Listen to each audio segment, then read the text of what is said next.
Hello, boys and girls. Welcome to Mrs. Vandu's Math Movies. This is Lesson 5-2 for Course 2, Unit Rates and Proportional Reasonings. So our goals are to find unit rates and unit costs using proportional reasoning. We do have a few vocabulary words, so let's get right into that. Let me try to get this a good size for you. Okay. A rate is a ratio that compares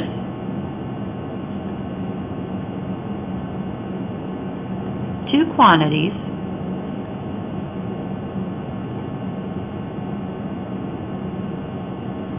measured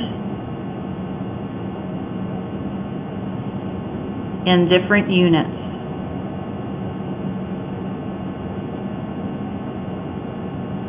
Okay.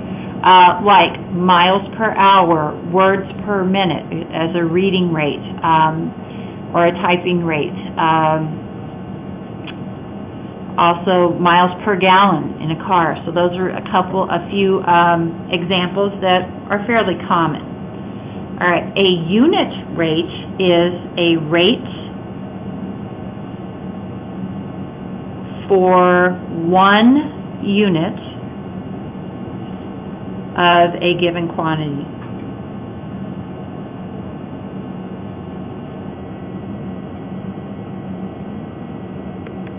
Like how far you go on 1 gallon of gas, how far you travel in 1 hour, all miles per hour, miles per gallon, even a cost is a unit rate, as we'll see in the next definition.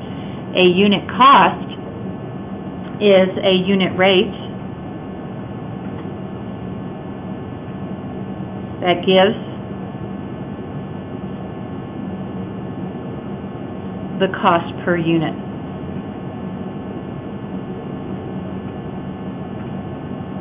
Okay, or the cost for one item. Like if you go and buy,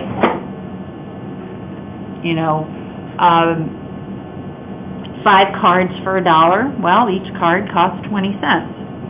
Something like that. So how much one or each item would cost would be the unit cost. All right, so let's look at a few examples. If you don't have a calculator handy, you might want to get one. Pause this and get one right now, or just follow along and then go back and double check with the calculator later if you'd like. Okay, finding a unit rate. You earn $33 for 4 hours of work. Find the unit rate of dollars per hour. Usually in a case like this, we're going to compare, when we have our ratios, it's money to time. Okay, so what we'll do is, dollars to hours, we'll divide the first quantity by the second quantity, and you'll get 8.25. The unit rate is 8.25 or $8.25 for 1 hour, okay, or $8.25 per hour. Okay. Another way to think about this is if you want to think about it more as a fraction might work, this bottom number has to become 1 hour. So you're going to have to divide by 4. Okay. And this would also be an acceptable way, as we see over here, $8.25 per hour as well. So you can do it by dividing the first quantity by the second. You're technically doing that here as well, but you actually set it up in a fraction format to do it. Okay. Using unit cost to find total cost. Use the unit cost to find the total cost. 7 yards of ribbon at 39 cents per yard. Okay, so first we have an estimate here. 39 cents is about 40 cents. So 40 cents times 7 is $2.80. Okay, so basically in this case, it's fairly straightforward. It's the unit cost times the number of units. So 39 cents per yard, purchasing 7 yards. You simply multiply and you get 2.73 or $2.73. So the total cost of 7 yards of ribbon is $2.73. The total cost of $2.73 It's close to that estimate of 280, so 273 is reasonable. Okay? Here are a couple of quick checks. Pause and do them now or come back to them later. Your choice.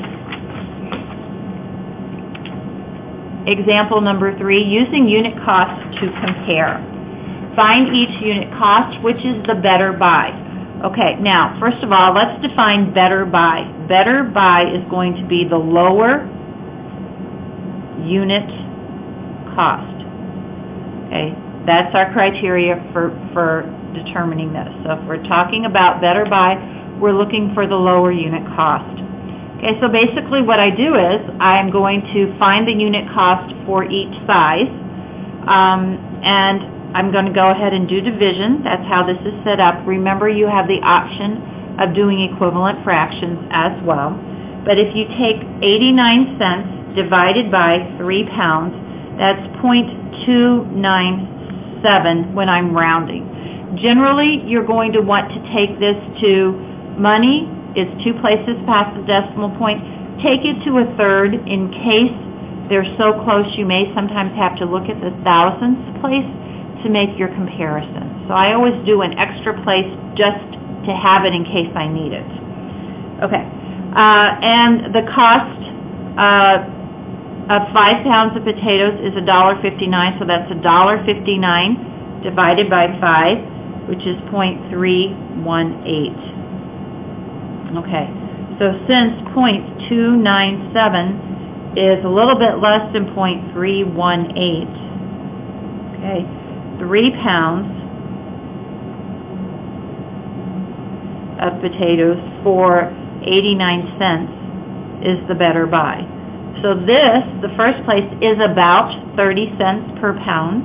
The second one is about 32 cents per pound.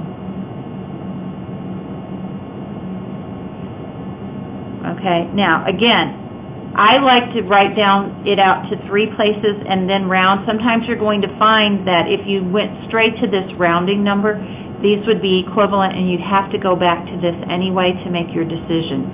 So when you buy in huge, if you would happen to buy in huge quantities, this can make a difference. Okay, so that's just my suggestion. Take it to the nearest thousandth, round to the nearest hundredth. Usually that's going to work for you. Sometimes you're going to need this information as well. Okay, the better buy is the one with the lower unit cost, which was 3 pounds of potatoes for 89 cents. Okay, your third quick check is here. Please have these completed and ready for the next time we see each other in class. Look forward to seeing you then.